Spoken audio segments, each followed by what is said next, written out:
Greetings and welcome to In the Geek Room. The notepad's out again because we are now on part 16 of the Infinity Watch, Spider-Man Homecoming, or Welcome Home Spidey.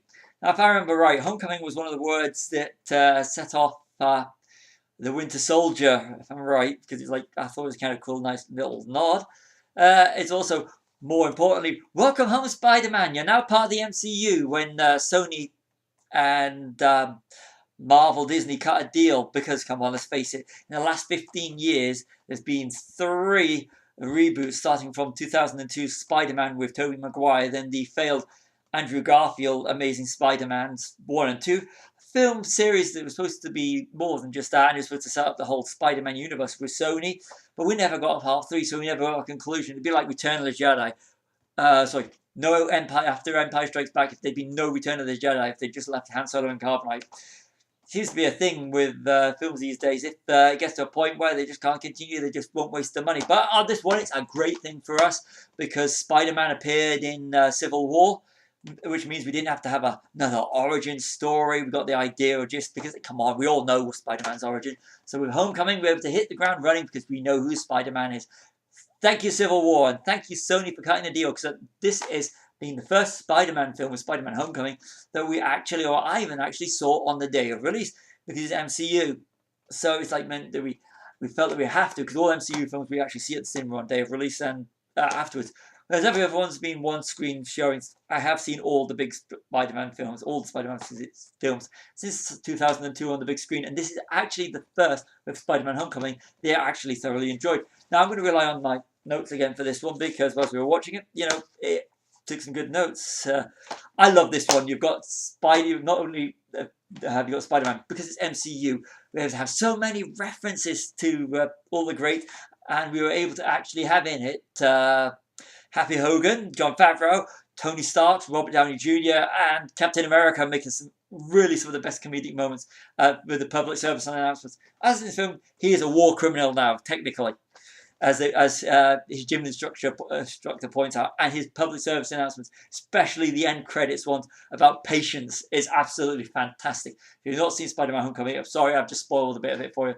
I should point out spoilers, but if you're watching this, you no doubt will have, I'm assuming, watched Spider-Man Homecoming, which is a great film. First thoroughly enjoyable Spider-Man film I've actually seen. Now, let's be honest, I actually did grow up reading Spider-Man comics. He was in terms of comic books, he was my gateway character into, why I started loving comics at an early age, which I actually found out I have been reading comic books since February '83, because I actually found my first ones, which were Fantastic Four. But I only got about 4 or 5 issues of those. That's the thing when you're going to places that you actually find these. But I have literally hundreds of Spider-Man, UK Spider-Man comics. So of course, I watched Spider-Man and His Amazing Friends as a kid. So Spider-Man was my hero. Spider-Man is geared towards a younger audience, and this is no difference with Homecoming. The audience is there. So for the older audience, I mean, it's a thoroughly enjoyable film. It is, but it is Spider-Man being a teenager and everything. And this time, Tom Holland is perfectly cast as teenage Spider-Man. He's got the sarky cockiness there, but the character is brilliant when he's Spider-Man, and the whole Peter Parker thing, the more grounded, and with his friend Ned, absolutely fantastic. His man in the chair, as Ned calls himself, it's brilliant, and the whole why Ned wanting to know why he doesn't let the world know, and all the things that Peter could do, and of course you got Flash, perfect. He's brilliant, but come on, got to address the villain, or the so-called villain. Well, I don't really think he's a villain. His motives are grounded in reality. Adrian, just getting sure I got the name right, Adrian Toomes.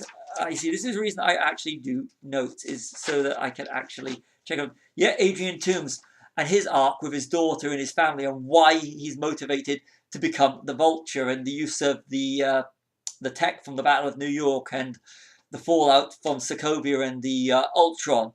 So you actually have the motivation behind the Vulture, Adrian Toomes' actions, and everything is realistic in terms of the universe and the universe that the MCU's created. There are so many references. I mean, the whole using of Peter Parker taking videos from the Civil War and everything, and telling and when he goes into battle, and how in this film, in Home Spider-Man Homecoming, like I said, I love the title, Welcome Home Spidey, like I've already said, how Tony Stark has turned into sort of a surrogate father when he chastises Peter Parker, and how when he mentions about, Peter says, "I need the suit. I'm nothing without the suit," and Tony takes his suit away from him. It's brilliant. And Happy Hogan, Jon Favreau. I love Jon Favreau, and having Jon Favreau, being in the film, he is it literally legitimizes, you know, uh, Spider-Man in the MCU. Marvel, Kevin Feige know what they were doing with the whole partnership, and they've given Sony such a major rub, and so like they've brought the whole MCU style over to Spider-Man. And on a note, the fact that it is actually still a Sony film and Sony property means that in the UK we've actually got the digital download with it, so I'm able to watch Spider-Man Homecoming anywhere. Admittedly, with this review, like every other review, we've not been watching it on a movie channel or anything. We've gone straight from the source through the Blu-ray because, I just felt we've had to. And the Blu-ray is good in itself. It is, and, it's still a lot of stuff I have to watch on it, It is, but I glanced over seemingly Michael Keaton. Keaton, the original Batman. Okay, when I say original, the original cinematic Batman from '89, if I'm correct. Should have fact checked all this first, but I mean, of course, you got Adam West before it. But to me, my Batman is, in regards to who came since, even Christian Bale, my Batman is Michael Keaton, and I loved Michael Keaton in the film, and there were scenes in it. It's just fantastic. Michael Keaton's Batman, and he became Batman, who became Birdman. Now he's the Vulture, so it's brilliant. Thank you for the casting of him. Michael Keaton is fantastic, and we've got Michelle Pfeiffer, who was Catwoman in the upcoming post-Infinity Watch Ant-Man and Wasp. So that's another one I'm looking forward to. In the future, I would love to see, with Michelle Pfeiffer and Michael Keaton's characters back on screen together. So future Spider-Man bringing the Wasp. I mean, I'm hoping that the Ark's going to be there so they can do that. It is, it's brilliant. Peter Parker's, Flash thinks he's got one up on him and everything. Another little great thing, the Star Wars references with the Death Star and everything. Peter Parker mentioned in the old film. About Empire Strikes. Peter Parker mentioned being old. That was classic old film in Civil War. Empire Strikes Back. You've got Ned building the Lego Death Star with Peter, and you've got another great bit of casting. You've got Donald Glover, who will soon be seen in the Solo movie, playing Lando Calrissian. So having him in it is like literally, I mean, Star Wars fans in the MCU, the creators are, I mean, come on, the loss of arms, which is in the in one of the phases, which I can't remember off the top of my head, but it's brilliant. I mean, like I said, this Spider-Man film to me is Spider-Man that created the character on screen. Absolutely fantastic. I'm kissing its butt now. But like I said, this to me has been the first legitimate, in my eyes, Spider-Man movie and the first legitimate, version of Spider-Man. I'm sorry, Tobey Maguire's third one. I mean, sorry, Sam Raimi. You did a great job, but Sam Raimi did a great job with the first two.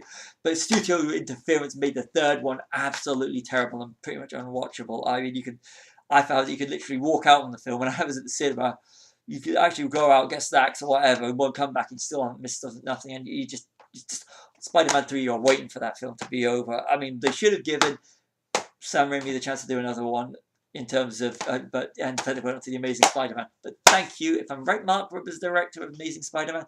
Sorry, I mean, they're not bad films, but, Sony had no faith in you. So they went to Marvel and said, please do to you what we've done, do to the MCU, do to Spider-Man what you've done with the MCU. Legitimize Spider-Man, and they've legitimized him. And the bit with the Infinity War suit at the end was like, yes. And, everything in the film. And I did like Adrian Toome's end bit, it goes to show you humanizing of the character. Brilliant it was. So the characters are there. I mean, it's grounding. That's the key word, grounding in the film. Spider-Man, Peter Parker. It's absolutely, it's a superb film. It's one, like I said, that had to be legitimized by being part of the MCU, and being part of the bigger universe has made Spider-Man the hero he should have been for the last 15 years. So it's brilliant. It is Spider-Man. So that's it. That's the Spider-Man Homecoming on the Infinity Watch. Up next is Another great one for me, it's Thor Ragnarok. See you on Thor Ragnarok.